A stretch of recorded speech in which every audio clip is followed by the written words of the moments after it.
Hansi क्रोनिये की match fixing में शामिल होने की बात जब सबके सामने आई, तब इंडिया वर्सेस साउथ अफ्रीका के बीच जो ओडीआई मैचेस खेले गए थे, उनके इन्वेस्टिगेशन के लिए सीबीआई जांच बिठाई गई। सीबीआई ने हर एक बुकी की जानकारी निकाली जिसे देश के किसी भी पुलिस स्टेशन ने गिरफ्तार किया हो। पहले हफ्ते में ही देश के 209 टॉप बुकीज सीबीआई के गिरफ्त में आ चुके थे। इन्वेस्टिगेशन में सामने आया कि इन बुकीज को बड़े बड़े क्रिमिनल्स कंट्रोल कर रहे थे। ये क्रिमिनल्स दुबई और शारजा में बैठे थे। शारजा में जब क्रिकेट होता था तो मैच देखने बड़े बड़े बॉलीवुड स्टार्स उनके बड़े बड़े सनग्लासेस पहनकर आते थे, और इन सब में बैठा होता था एक आदमी, इंडिया का most wanted criminal Dawood Ibrahim. वो वहां बैठकर फोन पर बात कर रहा होता था। अब वो फोन पर क्या बात कर रहा था ये हम सबको पता है। गेम में आगे क्या होना चाहिए इसकी प्लानिंग उस समय वो कर रहा होता था। दरअसल उस समय क्रिकेटर्स पे अंडरवर्ल्ड का बहुत प्रेशर था। दोस्तों, जब भारत में सीबीआई की जांच चल रही थी, तभी साउथ अफ्रीका में हैंसी क्रोनिये की पूछताछ के लिए किंग कमीशन की स्थापना की गई थी।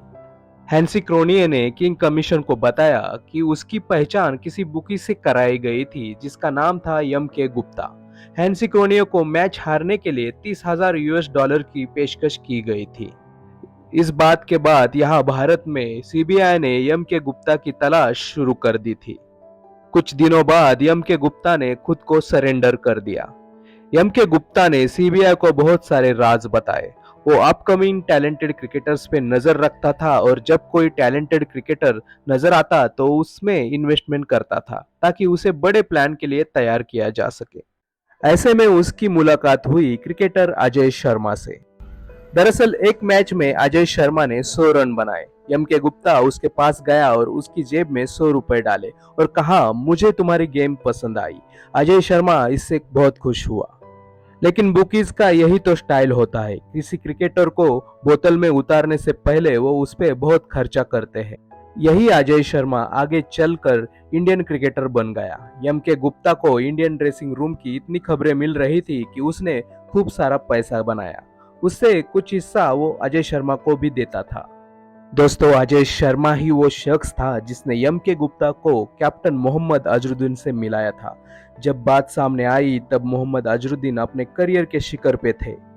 मोहम्मद अजरुद्दीन एक स्टाइलिश, कलात्मक शॉट खेलने वाला क्रिकेटर। उनकी कलाइयों में तो जादू था।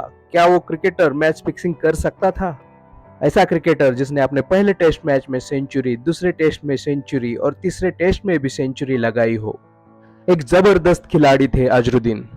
लेकिन अजहर के शौक बहुत महंगे थे। महंगी घड़ियां, अच्छे ब्रांडेड कपड़े, जूते, बहुत ही कम समय में बहुत सारी प्रॉपर्टीज। एक दिन अजहर ने अजय शर्मा को बताया कि उसे 1 करोड़ रुपए की जरूरत है, क्योंकि उसकी गर्लफ्रेंड एक फैशन शो ऑर्गेनाइज करने वाली थी। अजय शर्मा ने कहा कि एक आदमी है जो तुम्हें 1 करोड़ रुपए दे सकता है। और उसके बाद अजय शर्मा ने मोहम्मद अजरुद्दीन को एम के गुप्ता से मिलाया। एम के गुप्ता ने उसे पहले 50 लाख रुपए दिए और बाकी 50 लाख काम होने के बाद देने का प्रॉमिस किया। कैप्टन होने के नाते अजरुद्दीन दूसरे प्लेयर से काम निकलवा सकता था और उन्हें अंडर परफॉर्म करने को कह के मैच हार जाता। लोग क्रिकेटर्स को भगवान मानते हैं और उनकी भावनाओं के साथ खिलवाड़ करने वालों के साथ सख्ती से निपटना जरूरी था। सीबीआई को बहुत सारे सपोर्टिंग प्रूफ मिले। मोहम्मद अजरुद्दीन के कॉल रिकॉर्ड से पता लगा कि उनकी कई बुकीज से बात होती रहती थी, यहाँ तक कि वो अंडरवर्ल्ड डॉन के संपर्क में भी थे। एम के गुप्ता ने बताया कि ताज पैलेस होटल में अजरुद्दीन का एक लॉकर था जहां लोग जाकर पैसे जमा करते थे, और ये बात बाद में होटल स्टाफ ने भी कबूली थी। मोहम्मद अजरुद्दीन शॉपिंग के लिए इंग्लैंड जाया करता था और उसके बिल्स उसकी बजाय कोई और चुकाया करता था। सीबीआई अब अजहर से पूछताछ करने के लिए तैयार थी। लोगों को भरोसा नहीं हो रहा था, क्या अजहर ऐसा कर सकते थे? अजहर ने सीबीआई के किसी भी सवाल का सीधा जवाब नहीं दिया। वो बहुत ही कम बोल रहा था। आखिरकार सीबीआई ने उनके पास मौजूद सभी सबूत अजहर को दिखाए। अजहर को उसके कॉल रिकॉर्ड्स दिखाए गए, उसकी प्रॉपर्टीज दिखाई गई। एम के बगल के कमरे में ही बैठा है, अगर तुम चाहो तो हम उसको तुमसे मिला सकते हैं। यहीं पर दूध का दूध और पानी का पानी हो जाएगा। इसके बाद अजहर टूट गया। उसने कबूल किया कि हाँ, मैंने ये मैच फिक्स किया था। दोस्तों, इंडिया में मैच फिक्सिंग कोई क्रिमिनल ऑफेंस नहीं है, इसीलिए अजहर के खिलाफ कोई भी क्रिमिनल एक्शन नहीं लिया गया।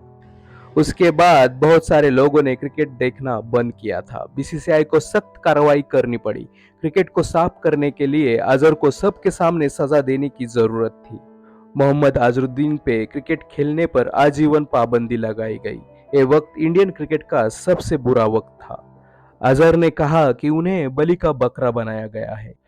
प्रेशर की वजह से उन्होंने पुलिस के सामने सब कबूल किया था। अजहर इसके अगेंस्ट लड़ते रहे और आखिरकार सिर्फ कही सुनाई बातों के आधार पर उन पर आरोप लगाए गए हैं। इस बुनियाद पर 2012 में हाई कोर्ट ने उन पर लगाई गई पाबंदी को इलीगल बताकर खारिज कर दिया। इस पर सीबीआई का कहना था कि इस फैसले को सिर्फ टेक्निकल रीजंस की वजह से पलटा गया है। सीबीआई अपनी बात पर ठाम रही कि उनके पास अजहर के खिलाफ स्ट्रॉन्ग प्रूफ थे और अजहर मैच फिक्सिंग में शामिल भी थे।